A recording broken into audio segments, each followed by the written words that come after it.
Sa Santa Elena, Camarines Norte, hawak na ngayon ng Highway Patrol Group ng Philippine National Police ang sospek sa pangingidnap sa isang taong gulang na batang babae sa Pasay City. Nagkaharap na rin ang sospek at nanay ng biktima. May news si Piwi Bacunio, exclusive. Piwi? Chino, hindi na napagpigil ang ina ng bata nang makita nito ang suspect sa pagkidnap sa kanyang anak. Pinagsuntok, sampal at sabunot nito si Angeline, ang suspect. Bago pa magkita ang dalawa, ay nakausap ng GMA News ang ina ng bata.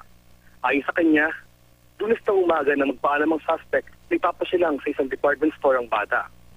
Hindi naman ang dalawang isip ang ina ng bata dahil tiwala siya sa suspect.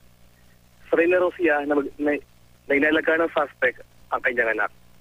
Tanghali kahapon ang puntahan siya ng living partner ng suspect at tanungin kung nagpaalam raw ba ito sa kanya dahil wala raw sa kanilang unit ang lahat ng gamit ng suspect. Doon na naghinala ang ina ng bata at ito ay nawawala.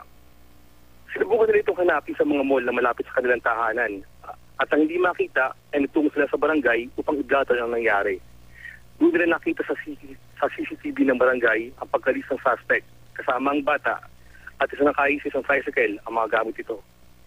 Hinanap nila ang tricycle driver at agad namang itinuro ng driver na inatid niya sa terminal ng bus ang suspect kasama ang bata.